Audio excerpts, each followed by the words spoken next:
Hello and welcome back to the last day of Paris Peace Forum, the fourth edition. We've had a very exciting last 2 days and we are looking forward to the conclusion of the fourth edition. And I just want to, for a brief moment, I have the person who had the idea for the forum, who created it 4 years ago. So I just want you, if you could take the audience watching just that, to just set context. What is it that sparked the idea for a forum when we already were saturated with many forums happening? So what is it that sparked the idea? Why did you think there was a need to have a forum called Paris Peace Forum when there were so many players already in this space? And 4 years later, can you reflect back on the last 2 days that we have had and just give your brief thoughts? Thank you, Trisha. Yes, it's true that there were many international meetings, but none of them was dedicated to, I would say, the common good, right? You have very important and meaningful meetings on political military issues, like the Munich Security Conference or the Shangri-La Dialogue for Asia, or the Forum de Dakar for African security, etc. But these are really dedicated to these geopolitical issues. Then you have meetings that are focused on macroeconomic issues, and that's Davos, of course, and Davos is important, and Davos has achieved a number of things. But what you did not have at the time in 2018 was a place in the agenda of leaders that would be entirely dedicated to better governance, and that's what the Paris Peace Forum does, to coordinating among actors, to gathering not only heads of state and government, but also all the other actors, the NGOs, the philanthropic foundations, the companies and private sector, the universities, the local governments, really important. We had several mayors, several governors of provinces coming, and all these actors are necessary for most of the international issues. And so what we set out to create was a place on the agenda, but also a physical place like here, and we picked the Grande Halle de la Villette, to gather them and to be able to gather them for impact. Basically, impact was the main idea or the main goal. Getting things done was what we had in mind through the projects, through the initiatives. I want us to talk more about impact, because that's a word that's very freely thrown around. And if you don't substantiate it, you don't really you can't really distinguish yourself from another snake oilsman to someone who's actually delivering results. So perhaps I just want to talk about a few sessions that we will have later today, but if you just want to give a quick 1 or 2 words on the tangible impact. When you say impact, what do you mean? What has happened in the last 2 days? So the idea is that after the 3 days of the forum, the world would not be exactly the same as the one we entered 3 days earlier, right? So how does it change? First, it changes through the projects that we're supporting. So that's a bottom-up approach. And that's a really important one. And you can see behind us the stands of at least 30 of them, 30 of the 80 new projects that we have this year. I encourage you to check them out. Many of them are remarkable, and not only in terms of creativity of what they're doing, of the methods that they're using, but also of their objectives, sort of responding to needs of governance where it's lacking. So the bottom-up approach to the projects. And since you've given us the perfect segue to projects, I just want to highlight one specific one right now.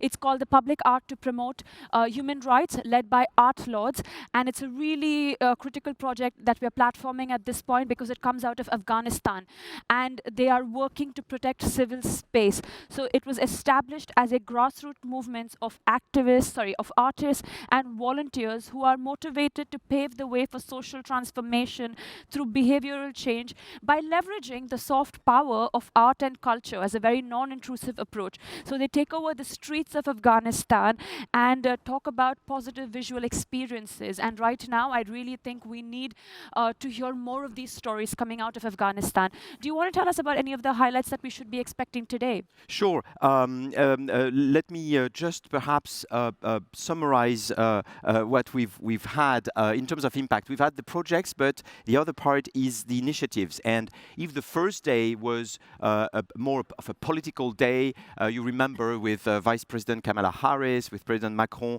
President Buhari, Prime Minister of Bangladesh, Hasina.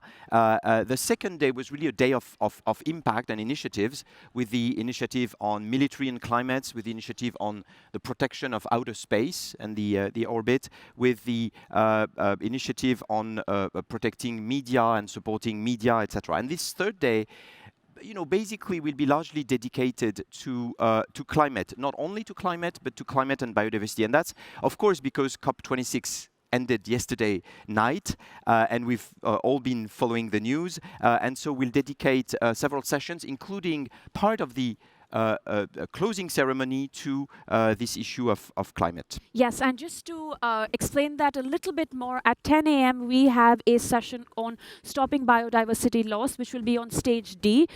It will take further the conversations that happened when G7 leaders got together to sign the G7 Nature Compact that committed to reverse biodiversity loss and underline the impact of climate change on biodiversity.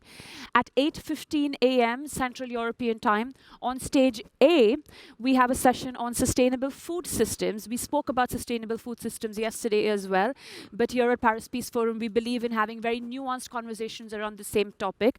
So we will also have that dialogue happening. Before I ask you to talk about any other sessions, a common criticism we received at the very beginning was, do you need another forum happening in Global North? Right?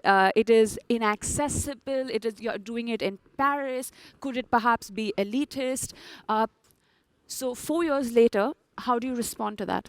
Well, several things. It's very funny to think of the pre-COVID world, that is the first two editions of 2018 and 2019, because there were many discussions about, when we set out to create the forum, whether we should hold it entirely online. And in 2018, it was conceivable from a technological perspective, but not from the behavior of people. People were not used to attending conferences online, and COVID-19 really forced us to do that.